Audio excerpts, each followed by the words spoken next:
امیر معاویہ کو رضی اللہ تعالیٰ عنہ کیوں کہتے ہیں؟ حالانکہ انہوں نے امام حسن کے جنازے پر تیر چلوائے. نبی علیہ السلام نے فرمایا جس نے میرے اہل بیت کو دکھ پہنچایا اس نے مجھے دکھ پہنچایا. یہ امام حسن کے جنازے میں تیر چلانے والی بات بالکل ثابت نہیں ہے. اسی طریقے سے یہ کہنا کہ حضرت عائشہ کو انہوں نے قتل کروایا تھا نعوذ باللہ گڑھے میں پھینک کے، یہ بھی غلط ہے. شیعہ میں سے کافی لوگوں کا کہنا ہے کہ حضرت امام حسن علیہ السلام کے جنازے پر تیر چلائے گئے. جی چلائے گئے تھے، اس سے بڑی باتیں ہوئی ہیں، تو اس میں سے نکالنا کیا آپ نے؟ نکالنا وہ بنو امیہ دشمن تھے، ظاہر ہے. امیر معاویہ کو رضی اللہ تعالیٰ عنہ کیوں کہتے ہیں؟ حالانکہ انہوں نے امام حسن کے جنازے پر تیر چلوائے. نبی علیہ السلام نے فرمایا جس نے میرے اہل بیت کو دکھ پہنچایا اس نے مجھے دکھ پہنچایا. یہ امام حسن کے جنازے میں تیر چلانے والی بات بالکل ثابت نہیں ہے.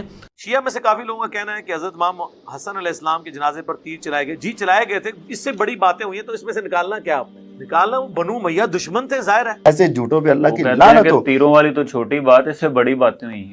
پوری کتب احادیث، پوری تاریخ کے اندر کسی ایک صحیح سند سے بھی یہ بات ثابت نہیں ہے کہ بنو امیہ نے حضرت حسن رضی اللہ عنہ کی میت کے اوپر، ان کے جسم مبارک پر، ان کے جنازے پر تیر برسائے ہوں. پوری تاریخ میں کسی ایک صحیح سند سے بھی یہ ثابت نہیں.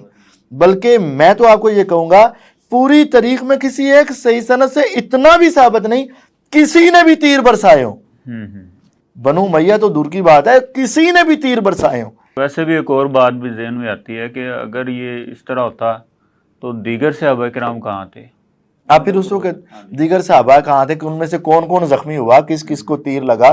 آخر کسی کو تو پھر تیر پھینکے جا رہے ہیں. کیا وہ سارے جنازہ چھوڑ کے بھاگ گئے تھے؟ کس مقام پہ یہ تیر چلے تھے؟ کیا وہ تیر چارپائی کو لگے ہیں، جسم مبارک کو لگے ہیں، کہاں کہاں لگے ہیں؟ یہ سارے سوالات تو پھر آگے پیدا ہوتے ہیں نا. مرزا صاحب کو ہم چیلنج دیتے ہیں کہ اپنی موت تک، بلکہ موت کے بعد بھی آپ کے حواری کسی ایک صحیح سند سے یہ ثابت کر دیں کہ بنو امیہ نے حضرت حسن رضی اللہ عنہ کی جسم مبارک پہ جنازے کے اوپر تیر چلائے ہوں. دکھائیں.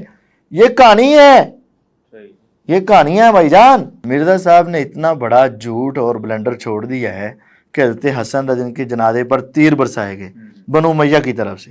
اگر بنو امیہ کی طرف سے تیر برسائے گئے ہیں تو پھر بنو امیہ کے ہی گورنر نے حضرت حسن کا جنازہ کیوں پڑھایا؟ یہ ثابت ہے. حضرت حسن رضی اللہ عنہ کا جنازہ بنو امیہ کے ہی شخص نے پڑھایا ہے اور بنو امیہ کے ہی گورنر نے پڑھایا. تو یہ کیسے ممکن ہے ایک طرف وہ تیر اندازی کر رہے ہوں اور ایک طرف وہ جنازہ پڑھا رہے ہوں اور حضرت حسین رضی اللہ عنہ پیچھے کھڑے ہو کے جنازہ پڑھ رہے ہوں؟ تو یہ بات دیکھیں تاریخ میں واضح ہے، بلکہ تاریخ کیا حدیث میں بھی واضح ہے.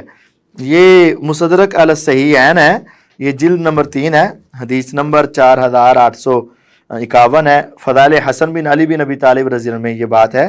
اس کے اندر صحیح سند سے ہے کہ توفی ابو محمد الحسن بن علی بن ابی طالب رضی اللہ عنہ فی ربیع الاول سنۃ 49 وصلی علی سعید بن العاص. حضرت حسن بن علی رضی اللہ عنہ ربیع الاول کے مہینے میں 49 ہجری کو 49 ہجری کو حضرت حسن رضی اللہ عنہ شہید ہوئے.